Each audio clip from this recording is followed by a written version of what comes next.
Good morning from Hamburg. We are, there's Marty, in the HafenCity. In the HafenCity, and our hotel is actually over there. We booked it last minute. We got so much feedback actually from you guys. You always want to know how much the things are cost. And this hotel we booked on the day we checked in actually for 3 nights. It was 300 something euros, so around 100 euros a night. Without breakfast. Without breakfast. So we're heading for breakfast now. Yes. And the HafenCity is a complete new area in Hamburg, which was built and also renovated. They renovated old houses, made museums, offices. And now we're heading for breakfast. Let's go.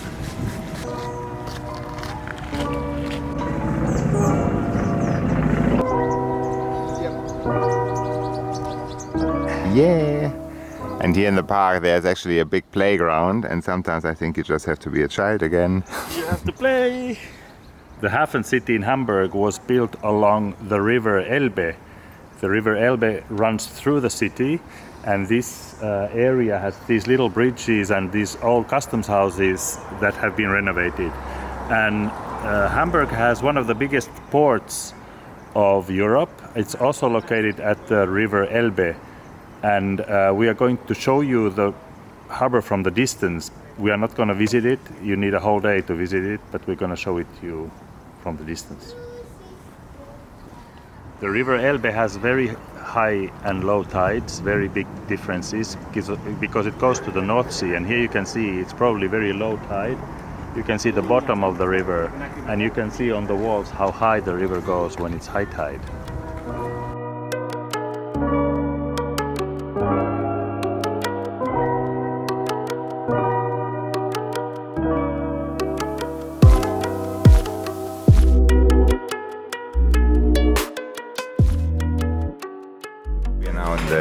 A restaurant called Mutterland in Köln, and Marty ordered a mother's scrambled eggs, which is €8.90, and a healthy breakfast, which is I think also €8.90, €7.80, and I have the Muntermacher breakfast, which comes with 2 rolls and some marmalade, and it's also €7.80.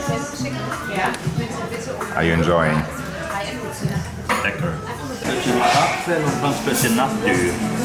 Look, we found some cinnamon buns, and I think Marty can't resist. Look at these cinnamon buns, delicious. Yeah. So the whole breakfast you saw before actually was €34.80, and I must actually say charging €3.60 for a tea, and you just get a cup this much with water and a tea bag. It was very good tea, but not enough water, and then we ordered an extra cup of water, which they charged again for 60 euro cents, so I think that's a little bit rude. Anyway, now we are heading to another church we haven't seen before. So everywhere in Germany, and mostly in the big cities, you find these stumble stones, which are these brass stones which are incorporated into the street, and on each of these stumble stones you find actually names of Jewish people or people who were in a different political party, and these stumble stones are here to remind the people of the terrible time of the Nazi time regimes in the Second World War. And on the stones you can read about every person, what happened to them. For example, this guy was deported into a concentration camp and killed on the 10th of September 1933. Or this guy, Alfred Wolf, he was didn't have access to medication anymore, so he also died 1941, and so on. So these stones you find very often in the streets of Germany. And now after breakfast you can see the water went even further down, and there's almost no water left anymore in the channels who are going through the city of Hamburg.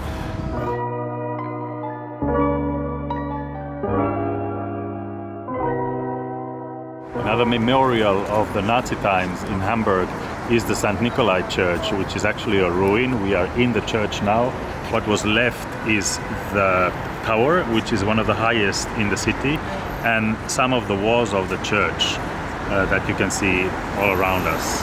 And this church was destroyed in 1943 during the firestorm of the bombings of the Allied forces.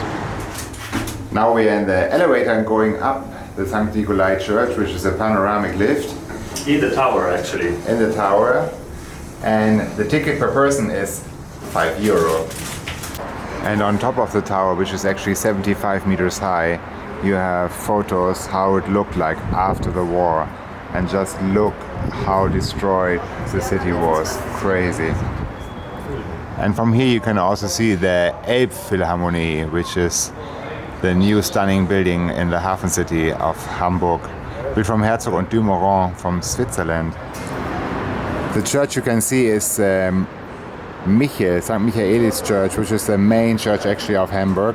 And normally it has a green cupola because it's covered with copper, but they needed to renovate it, so now it takes a few years until it will be completely green again.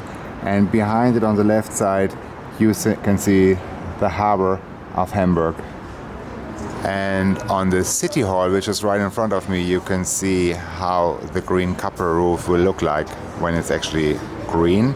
And that's how the St. Michaelis Church will look like, hopefully in a few years again. Behind the city hall is Binnenalster and behind the Außenalster, which are the two lakes in the heart of Hamburg. We're in the courtyard of the city hall. There's a nice fountain here, and you can even go inside and visit this pretty spectacular building.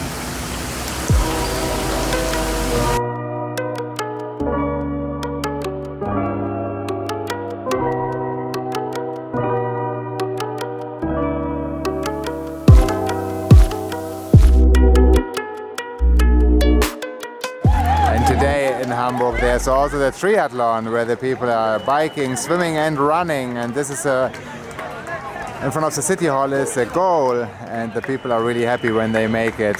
Look at the faces. Hey! Now we are in the heart of Hamburg actually, and this is what you saw from the church tower before, the Alster Lake. But actually the Alster is a river. It's 57 kilometers long and comes from Schleswig-Holstein from the north, where we have been before. And as you can hear, there are boats here. You can take a boat and make a Alster cruise, or go even up on all the channels which are going through the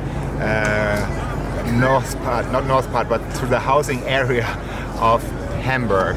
And the Alster Lake actually is bounded, or how do you say that? Surrounded by these beautiful houses with white facades and copper roofs on the top. There is also a very expensive hotel just behind me, the Fairmount Hotel, which used to be one of the world's best hotels. We are now in the St.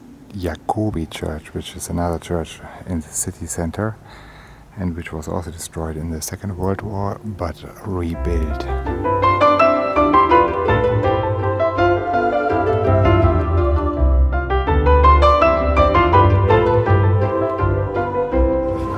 On this map, I'm able to show you what we have done so far today. So our hotel is here, and we walked through the park here, and went for breakfast in this area. Then the church is in this area, and from there you can see the harbor, which is here.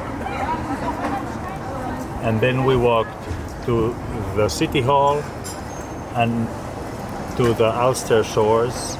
And now we are in this area somewhere here, and we are going to have a coffee in the Kaffeerösterei, which is the coffee roastery, which is supposed to have the best coffee, and it's over here.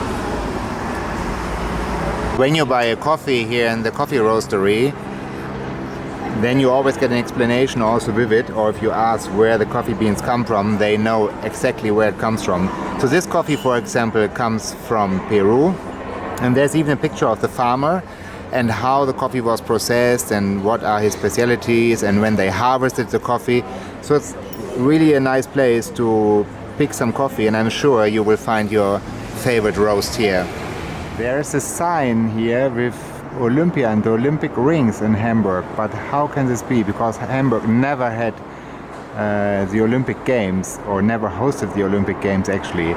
But this house here where we are, the Altstädter Hof, was finished from the Nazis actually in 1936. And that was the year when Olympia was in Berlin. And that's why they made the sign Olympic year 1936.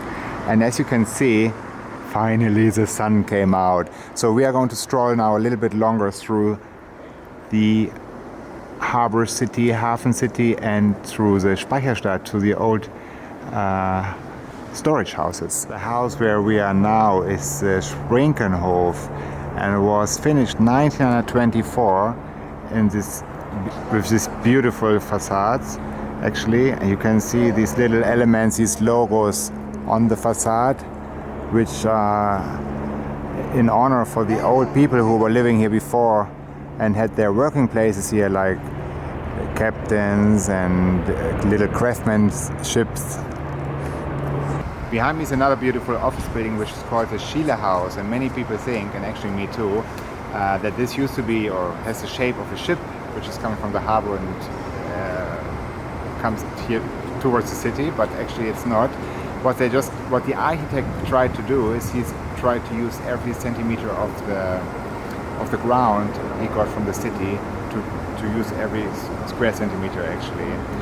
And it's Unesco World Heritage, a very beautiful building. This is a warehouse district of Hamburg with all the old storage houses. And actually the boats were coming here close to the houses and then were unloading the goods into the warehouses. Actually there where you can see the people on the balcony. And today this area is UNESCO World Heritage and is not in use anymore, of course. And most of the buildings are used for architectural offices or creative offices or call centers, etc. It's not allowed to live actually in this district of Hamburg for security reasons, because when the water is up or when the tide is up and you have a problem in your house like a heart attack, there's nobody is able to rescue you. Now we are leaving the old storage town and go into the new part, which is completely built new here in Hamburg, and it's called the Hafen City, the harbor city. And these are all flats where people are living, and down here this is the Harbor Boulevard, which is supposed to be a little bit like a shopping area. The tower you can see here is called Marco Polo Tower, and those are private apartments actually, and they used to be the most expensive houses you could buy, or apartments actually, here in the city of Hamburg. But now there's another tower which is built also here in the Hafen City, which offers even more expensive houses. And this is really nice because you can see here the Elbe River and you have a beautiful view from your balcony to the harbor. We are now done with our stroll through the warehouse district, and look what happened. The sun came out. All day it was cloudy, and now when we are done the sun is coming out. Where I'm standing right now, it's the final destination of the line number 4, the underground station. And this is also still an area where they are building more houses, and there's actually also our hotel here, where the harbor city, or the Hafen City, how they call it, is still growing. And here in this underground station behind me, there's a special light installation. On Saturdays and Sundays, every full hour, they do a light show accompanied with music. So thank you very much for watching this episode from Hamburg, from my hometown. A little bit cultural heavy this time. And maybe some of you have noticed we have a new camera. We still have some things to learn, but we are filming now in 4K, so the quality should be better. It would be interesting to get your comments about this in the notes below. If you like, press the like button. Safe travels always. See you soon from the next destination.